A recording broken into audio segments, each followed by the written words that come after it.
The Cincinnati Reds are looking for one very specific thing with their recent big decision to send down Noelvi Marte.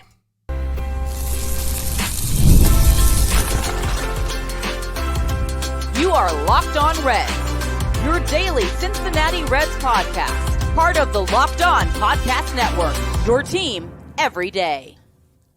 Hi, I'm Jeff Carr, and this is the Locked On Reds podcast that is brought to you by FanDuel. Right now, new customers can bet just $5 and get $250 in bonus bets if your first bet wins. Head to FanDuel.com to get started. Later on in today's show, I'm going to tell you why the weakest link in the Cincinnati Reds lineup was not Noelvi Marte, even though he was just sent down. In just a few minutes, we'll look at reasons for optimism with the Reds' start to the season, even after a rough series loss to the Los Angeles Angels. But we will begin with the news that happened just a little bit ago before I hit record. I was actually preparing the show, and I had to scrap the rundown a little bit. We moved some things around here because Noelvi Marte is heading to Louisville, and Rece Hinds is heading to Cincinnati. Steve and I had said that Rece Hinds really needed some injuries, really needed some good luck to get another opportunity. That was wrong. He's getting an opportunity now. And this is time, it's his time to shine because the Reds are just looking for that right track. You know how everybody says, man, they're on the right track. They're on the track that they need to be. That's not where the Reds lineup is. And they're searching for answers right now. And there's one key reason as to why.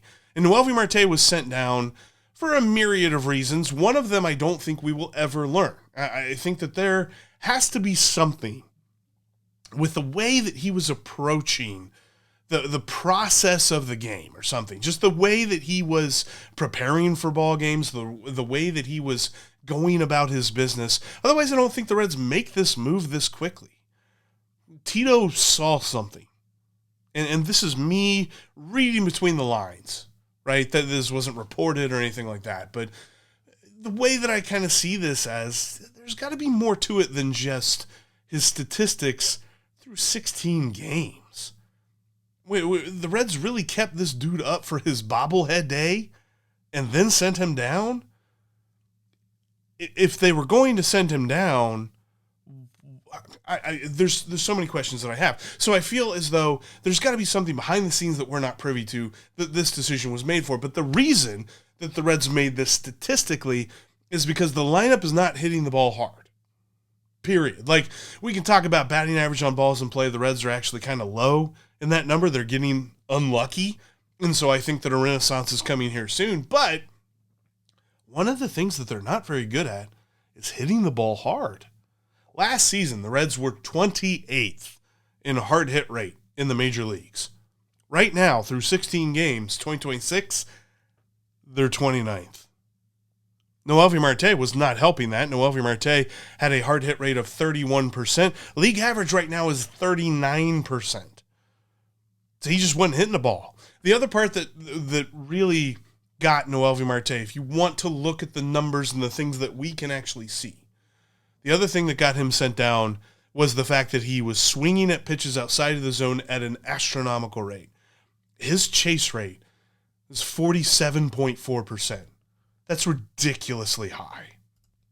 Which, you know, the good news is, the answer to that is, you know, keep your bat on your shoulder when you're seeing a bad pitch. But I think that the Reds felt more comfortable with him working on that in Louisville as opposed to Cincinnati. So they're trying to move him down, see if he can work on a few things, and they're calling up Rece Hinds, who's been going crazy.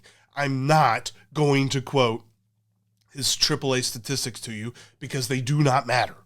AAA statistics do not matter in the terms of Major League Baseball. But what he did in spring training, what he has continued to do in AAA, hit the ball hard. And he has seen improved plate discipline all through last season and this year in AAA as well. So hopefully that can translate up here to the Major League level, because that's been his biggest thing, is that Rece Hinds chases too many pitches outside of the zone, just like Noelvi Marte was, but Rece Hinds has been smashing the baseball, and that's just not something that the Reds have done. Right now, when you look at the Reds lineup, the top three in hard hit rate are Sal Stewart and Elly Cruz, who both have a ridiculously high hard hit rate of 50%. That's fantastic. Would love to see that continue. Then you have Tyler Stevenson at 44%, just like we all would have predicted, right? He's hitting the ball really hard. And then everyone else is below league average. I said that league average is 39% right now, 39.7% to be exact. The closest guy to that number on the Reds' regular roster right now is Ke'Bryan Hayes. Right? That's kind of ironic. We'll talk more about that when Steve gets back, because I heard he had a take that not a lot of people liked. I might have an alternate opinion on that. Anyway, we'll talk about that in a couple of days when he returns. But when it comes to this lineup, they're just not hitting the ball hard enough. And when you bring up Rece Hinds and you replace Noelvi Marte with him, you are saying that that is a premium. And I like this move from that standpoint. The difficult thing is not one guy is going to solve this. And if there was going to be a guy that was going to solve this, I thought it was going to be a Eugenio Suarez, but he's one of the biggest culprits of this current, lack of hard hitting. Right now, Eugenio Suarez' hard hit rate is 23%. That puts him in the bottom 5% of Major League Baseball. Now, I don't think that's going to continue. I think that there's an argument to be made that he's just getting into the swing of things, the routine, and blah, blah, blah, early season excuses and all that other stuff. But it's worth noting that it's fortuitously lower than what it was last year. Because last season, his hard hit rate was at 47%. It was really good, really high up on the, rankings and all that other stuff. And that's where you want it to be. So I still think he can get there, but the issue is he was brought in to mash baseballs, and outside of two majestic blasts that I loved of a home run, got 2 home runs. But outside of that, he hadn't really done that much. Spencer Steer hasn't really done that much outside of his couple of home runs. Matt McLain is below 30% hard hit rate. Dane Myers, all those guys. So this has to be a collective effort. Sending down Noelvi Marte does not fix all these problems. And it's interesting because he was a guy that I had marked as a big X factor for this team. So to see him sent down so quickly into the season means that maybe there's something that they see that he can fix down there. But it's a bit concerning for me from an individual perspective of Noelvi Marte that maybe there's something more behind the scenes that just isn't clicking. But from a lineup perspective, Rece Hinds is being called up here to hit the ball real hard. Keep up what he has been doing all last year in AAA and this year in AAA and what we saw in spring training. Hopefully that can happen. But the Reds just need to see this from everyone in the lineup, including the guy that they put a ton of investment into with a Eugenio Suarez. I think that this lineup's concerns are not just Noelvi Marte. And we'll talk about who I think the weakest link in this lineup is a little bit later on, but certainly the guy that really needs to spearhead this renaissance in hard hit rate has to be the guy they brought in to do that in Eugenio Suarez. So, sure, send down Noelvi Marte, see if that can bring up a spark with Rece Hinds. That's all well and good, but everybody else needs to pick it up too. But for right now, that's just kind of an eyebrow-raising concern. I feel as though there's plenty to look at with this Reds start, 9-7 in their first 16 games. And coming up next, I think that there's plenty to be optimistic about with this Reds team, starting with, their on-pace win total. If you've got a sweet tooth like I do, you know how tough it is to find that perfect treat without all the sugar. That's why the Confetti Craze 5-Hour Energy Shot brings the nostalgic flavor back in a whole new way. This is that classic taste that you remember, but with a tasty caffeine boost and 0 sugar. It's a quick, easy way to satisfy the sweet craving while keeping things simple and on the go. I've always loved birthday cake. Who doesn't love birthday cake? But I can't be eating sweets all day. a birthday cake every day feels like you would need to go to the doctor quite a bit. So this is the perfect alternative with this Confetti Craze 5-hour energy shot. It tastes just like birthday cake. It's got that vanilla and buttery flavor that you're all looking for, and it lets you be unapologetically extra and unstoppably energized. The Funfetti flavor is back on with 5-hour energy over at 5hourenergy.com or on Amazon. Crack open Confetti Craze 5-hour energy shots today. Thank you for making Locked On Reds part of your day and your first listen each and every day. Look, you already make Locked On Reds number one each and every single day, but now you can take it up a notch. Go ad-free with the Everydayer Club, and you can also join a great group chat that we have of Reds fans and also all of the other baseball fans and all the other baseball hosts and all that other stuff from Locked On. Go to lockedonreds.supercast.com to learn more today. Really appreciated Steve holding down the fort while I was on a cruise in the middle of the Caribbean this last week, and quite frankly, I got a little something from that, so apologies for the weird sound today, but we're powering through it here. And look, while I was on the cruise ship, I got the chance to talk to a lot of different baseball fans, some Phillies fans, some Rangers fans. Got a chance to gloat a little bit after the Reds won that series, but some Cubs fans as well. Just talking baseball, like people see what the Reds have and they see the potential. And I think that we as Reds fans like to get a little bit too zoned in on our one ball club and thinking that our struggles are worse than everybody else's. And then whenever we're winning, we think that we are better than everybody else and all this. It's kind of a weird bipolar feeling about this ball club. But as I was watching this team from afar, it's clear to me that there are plenty of silver linings. They're 9-6. 9-7 through 16 games. And my basic grasp on math tells me that if you were to expand that out to 162 ball games, that's 91 wins.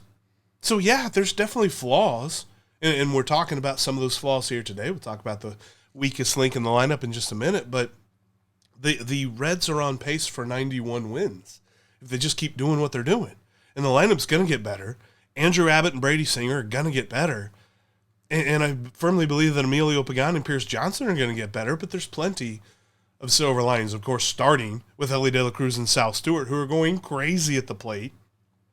These are the guys that, Elly is the guy that you said, okay, he has to be the dude, the superhero in this lineup for this team to go. And so far, that's what's happened. Like, if that continues, that seems sustainable enough to me. I don't know. The on-pace numbers for him are 50 homers and 50 steals. Boy, that would be a lot of fun. I don't necessarily know that he gets to 50 homers, but could he get to 30 homers?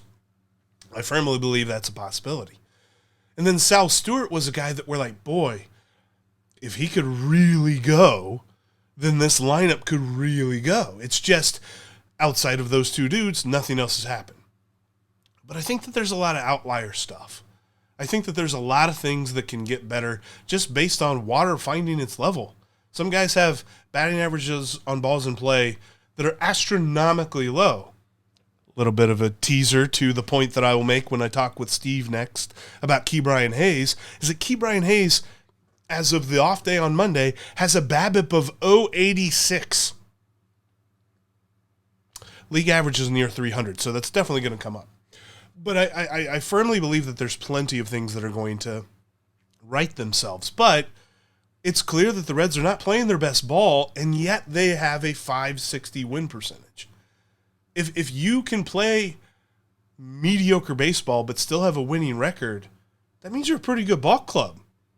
Like, on the whole, I get it. You can microanalyze this and that and separate this out and be like, we're worried about that, whatever that might be. But when your winning percentage is .560 and everyone universally agrees the Reds have not played their best ball, this could be real fun, man. Like, I still have high hopes for where the Reds can go with this. Now, there's something that I think the biggest concern that I have to this point, 16 games in, is that they're still making dumb mistakes.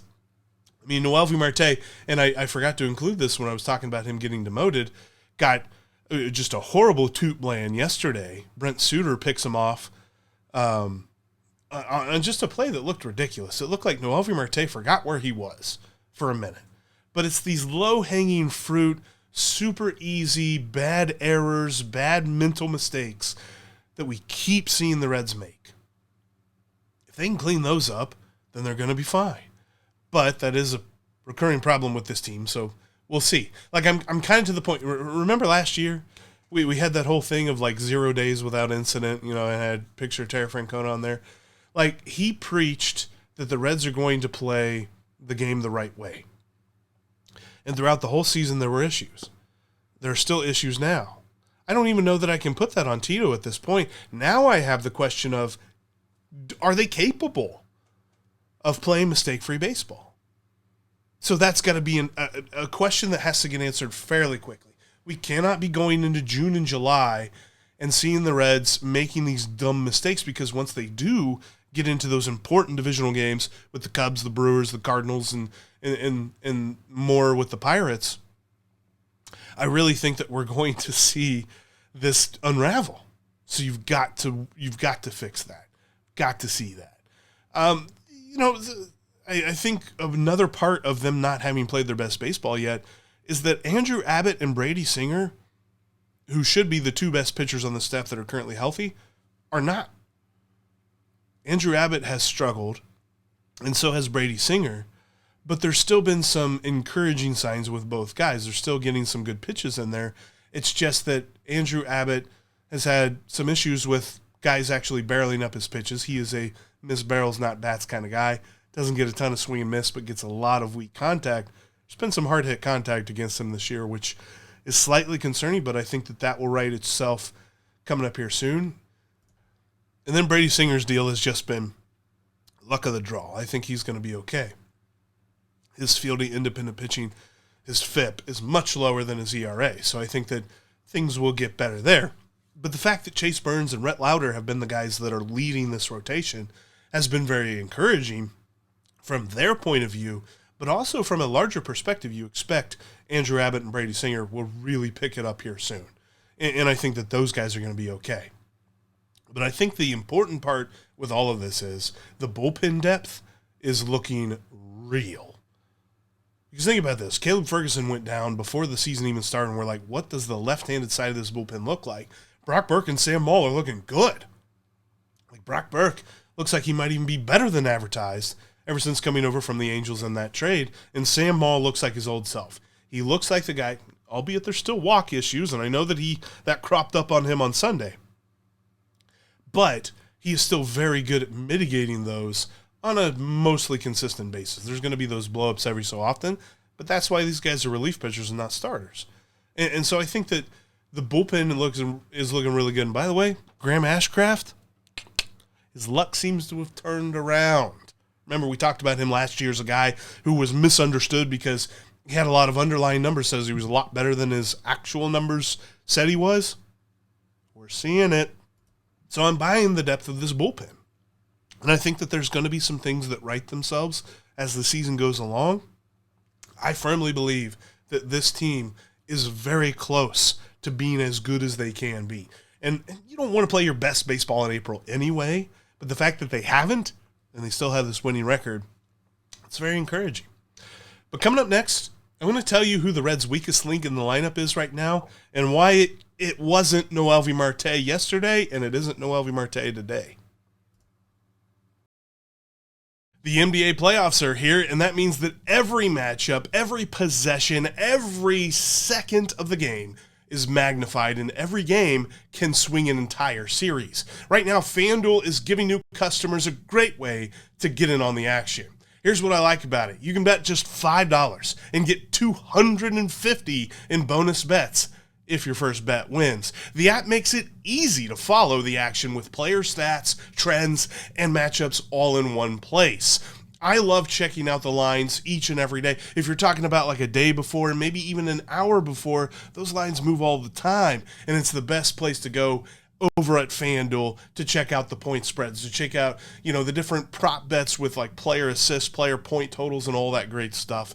You got to check out FanDuel.com right now to get in on the NBA playoffs action. It just makes the entire playoff experience more engaging from start to finish. Head to FanDuel.com right now to get started. Again, that's $5, and if it wins, you get $250 in bonus bets. FanDuel, play your game. And we're coming down to the wire on tax time, but for a lot of us, the old way of doing taxes is, well, a lot.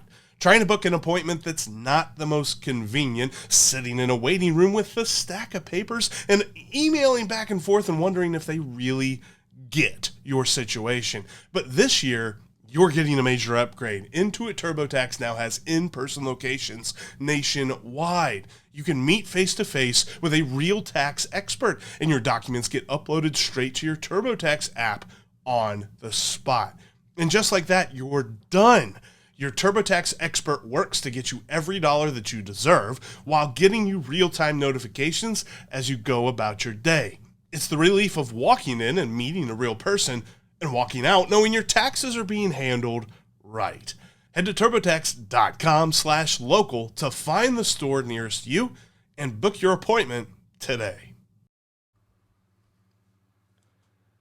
I encourage you to keep the conversation going with us after the show is over. You can follow me at Jeff Carr with 3 Fs over on X and TikTok and a couple of different other social media accounts. You can also follow at Locked On Reds everywhere on social media. And you can follow Steve at S. Offenbaker with 2 Fs over on Twitter as well. All right, here's the thing. Noelvi Marte gets sent down. And I think there were a lot of people that were like, yeah, that makes sense. He wasn't the weakest link in the lineup, though. The weakest link in the lineup is the leadoff hitter. It's TJ Friedl. And look, I've been a bit critical of him this offseason. I like TJ Friedl a lot, but I kind of marked him as a dude who probably is going to see some regression this year. I did not think it was going to look like this, though. This is a lot. Because when you look at his profile, and one of the things I love to use when I'm understanding the game of baseball and performances that you see from players is over on StatCast, Baseball Savant. And he has had a really rough go of it. And again, 16 games, tiny sample size, I understand. But when I reference Baseball Savant, when I reference StatCast and things like that, I talk about, red, good, blue, bad. There's a lot of deep blue on TJ Friedl's profile right now. I mean, his hard hit rate, his barrel rate, his average exit velo, all of it is just deep blue. He has no barrels yet this season. He's not barreled up the baseball at all. And maybe it's a slow start. Maybe it's something that he can right the ship with as we go along. But we're talking about a dude that I'd already kind of marked for a little bit of regression here, and now he's not getting on base either. Because the biggest argument for TJ Friedl is that he is an on-base fiend. Dude just knows how to get to first. And you remember last year the challenge that Terry Francona gave to him was to get on base twice per game. He's barely getting on base once per game right now. I mean, as it stands, his on-base percentage is just barely over 250, i.e. 25% of the time. So if he has 4 plate appearances in a game, he's getting it once. If he has less than 4, he might not be getting on base at all. I feel as though this is a thing that you give the guy time for sure. But, man, this is concerning for me. Like, people talk about this is who I'm worried about. I'm worried about TJ Friedl. Because he doesn't look right at the plate either. Like, the numbers tell you the quality of contact isn't great. But when you watch him at the plate, it just doesn't seem like he makes good swings. And I hope that everything is fine, but he looks like he's getting outmatched more times than not. And we're starting to see Dane Myers a little more here and there. I would like to see him. I would almost like to make it like a straight platoon period. TJ doesn't play against left-handed pitching, and Dane Myers does. But that's not even solving your problems because TJ Friedl has 6 hits and 44 at-bats against right-handed pitchers so far this year. Now, I want to give him time. I want to give him all the time that he needs because dude has been phenomenal for the Reds ever since being called up. The kind of guy that you love to root for. And I love TJ Friedl, but right now I'm really worried about what he's putting out there. Because while it was easier to hide Noelvi Marte here and there, pretty hard to hide your leadoff guy. Pretty hard to hide your leadoff guy. Sorry, guys. Like I said, kind of rough feeling after this Cruz. But I feel like if you're trying to figure out who the next leadoff guy is, if it's not TJ Friedl, that's a hard thing to figure out right now. Like, do the Reds go, really analytical with it and they just put their best hitter up there lead off? They put Elly up there lead off? Do you put South Stewart up there lead off? Matt McLain's getting on base almost 33% of the time right now. Do you put him up there? It's tough, man. Like, because you get past that part of the argument, then you wonder about the outfield as a whole. Because coming into the season, the only part of this outfield that we had figured out, in air quotes, was TJ Friedl. But even that, we sort of felt tenuous about. That's why the Reds went and got Dane Myers to help alleviate the playing time on TJ Friedl. But they've already sent down Noelvi Marte. TJ Friedl doesn't figure it out. That's 2/3 of what you figured your good outfield was going to be that just isn't being good. And so it's the leadoff spot. It's the outfield. It's so much that hinges on TJ Friedl's shoulders. And even defensively, he's kind of just a net negative right now. Like, he's not in the negatives as far as outs above average is concerned, but he's at 0. So he's not positive either. And his sprint speed is one other thing to keep an eye on, because that's something we look at when we talk about a dude and his athleticism and his abilities and do things decline a little bit. Currently, he's in the 40th percentile. So not very good. It's not even league average when it comes to sprint speed right now. And he's our leadoff hitter who plays center field. There's concerns that I have about TJ Friedl. I really hope that I can be wrong about this, and I really hope that he can figure things out very, very quickly, because the Reds need him to. And as much as we talk about, other guys in the lineup need to go, hey, Eugenio Suarez needs to mash, needs to see more from Matt McLain and Spencer Steer and Tyler Stevenson and those guys, it starts with TJ Friedl. And if it's going to start with him getting on base 1 out of every 4 times, then it shouldn't start with TJ Friedl. That's got to get better. It's got to get better. It's going to be tough because this Reds team has so many expectations right now, and so many silver linings, like I talked about. But I'm genuinely concerned for TJ Friedl, and I really hope that this segment does what it typically does. The moment that I say that I think a guy is going wrong, that's when he goes right. And it's usually when I say a guy's going right, that's when he goes wrong. Everydayers will know. But I really want that kind of, psychology to work in this case, because I want TJ Friedl to work out. I like rooting for him. He's one of my favorite Reds over these last couple of years.